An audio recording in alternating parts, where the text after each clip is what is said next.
Happy New Year's.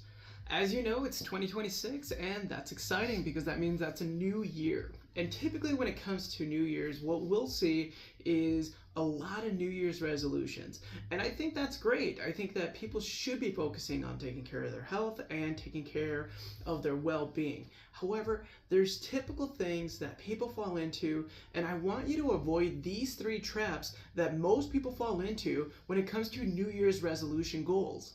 Number one, avoid fad diets. There's going to be tons of people out there selling you these fad diets or these detoxes that you should be using or you should be doing to help you lose weight, because let's be honest, most people are trying to lose weight when it comes to New Year's resolutions.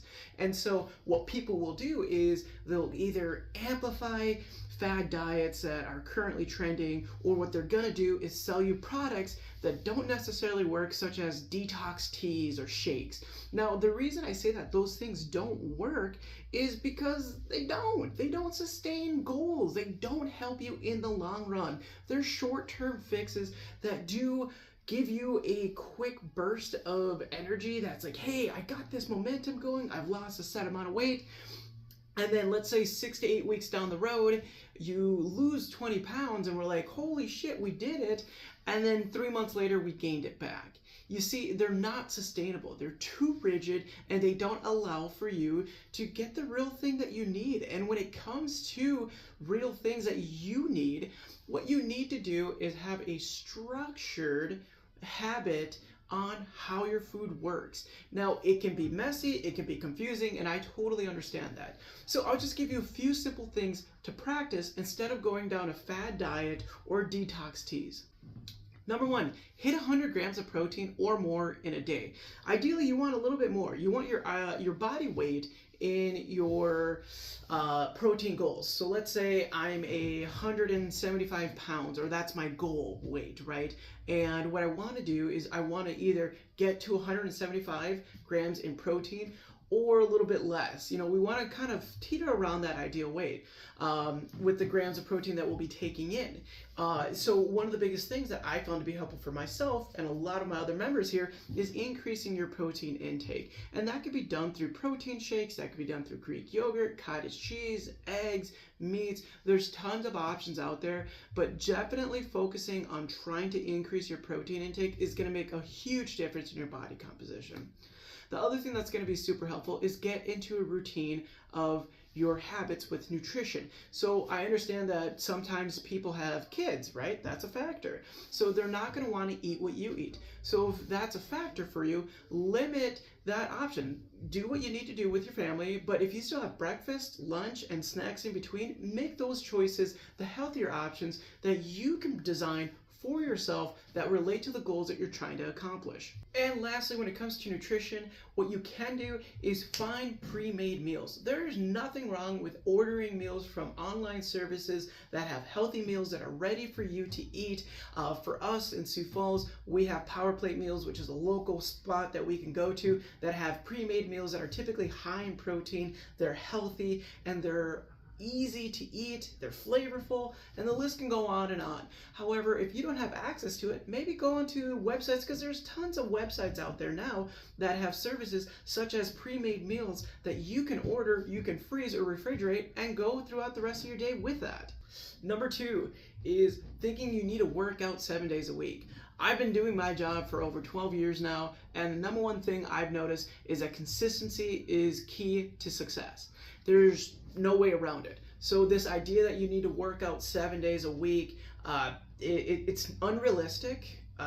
People have lives, and your life shouldn't be revolved around fitness. I think it's good to be active. I think it's important that we value our bodies and we care about our health.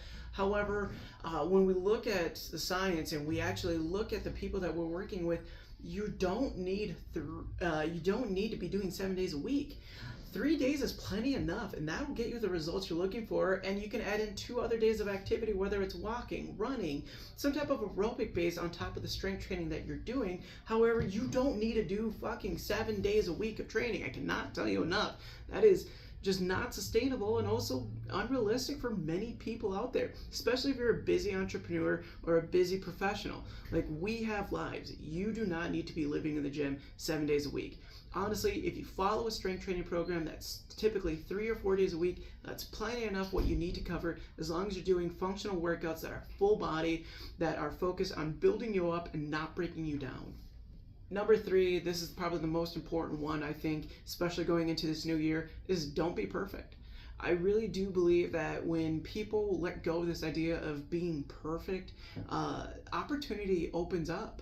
Where if you're too rigid and you're really focused on, hey, all or none, if I make one mistake or if I miss a workout or if I don't eat the best, then I'm a complete failure because I didn't stay to the routine.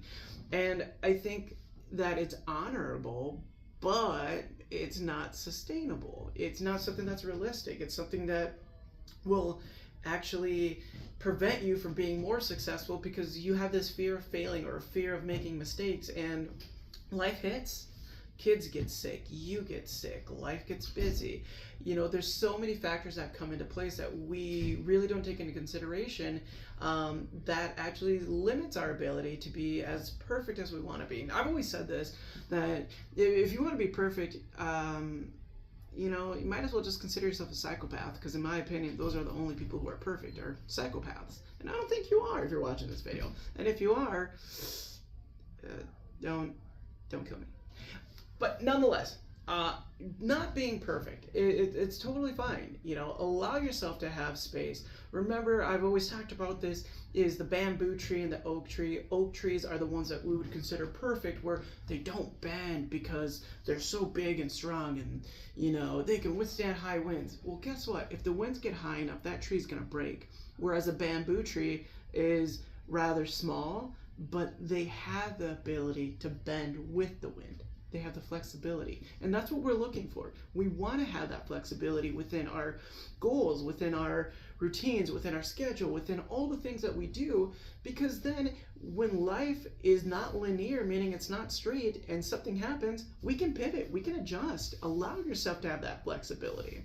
So in summary, remember, these are the 3 things we want to avoid. Avoid fad diets and instead focus on improving your nutritional goals through increasing your protein and having more sustainable habits that will take you in the long run rather than a quick, short, fast fix.